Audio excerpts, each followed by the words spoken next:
من مهدی گیمرم. قرار است این ویدیو کچل کردم داخل کامنت اسکر خنده نفرستید. دیگه حرف زایی نمیزنم. امروز قراره یه ویدیو خبر داشته باشیم. این ویدیو لایک کنید، چنل سابسکرایب کنید، زنگوله آقاشم هر وقت میگم باحال بشید و روبیکان عضو بشید و با آپارات. دیگه حرف زایی نمیزنم. برو بریم برای ویدیو. لیتس گو.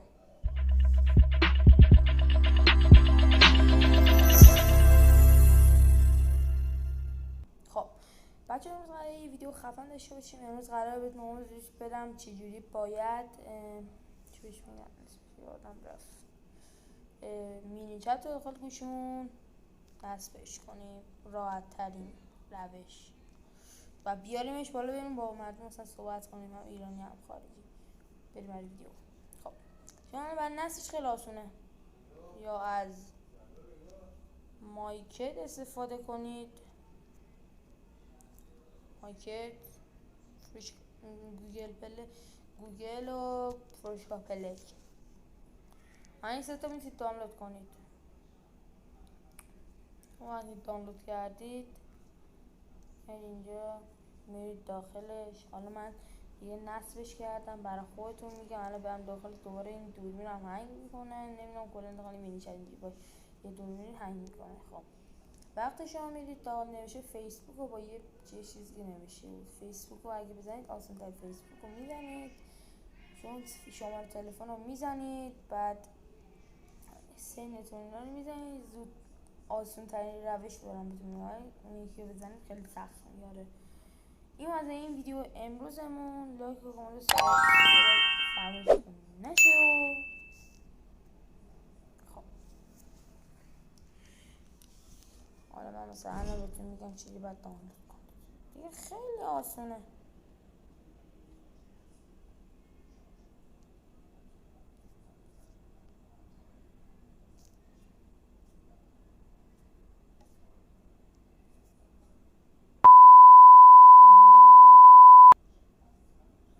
بچه ها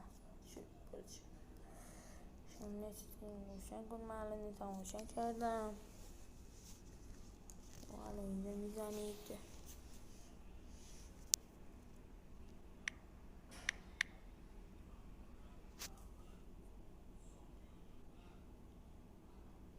اینجا مینی چت میزنید براتون میاره.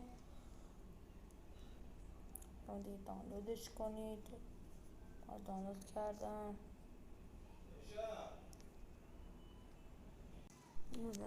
اگه میگید مثلا شاید دروغ میگه از اینا، بریم داخلش بهتون نشون بدم قشنگ ببینید. من بر تایم ویدیو میگم، اینا کاری نمیشه. اینا می داخلش اینجا نگونید بچه. این بالا هنگ کرده، خودتون دارید میبینید. پایینه شما اینو میزنید شروع میشه. اینجا هم که جنسیت و اینا شما وقتی میزنید میاره. من برم چیزی درست کنم بیام. از درستش کردم. این از این ویدیو. میخوام گیم پلی بازی جی تی آی بزنم. اگه استقبالش بشه داخل من از لایک و کامنتاتون میفهمم مثلا چیز براتون ویدیو رو بذارم. پس این ویدیو لایک کنید، کامنت بذارید و سابسکرایب کنید. دیگه حرف اضافه نمیزنم تا یک ویدیو دیگه با من. بدرود. بچه من هر روز 2 تا ویدیو میذارم. بدرود.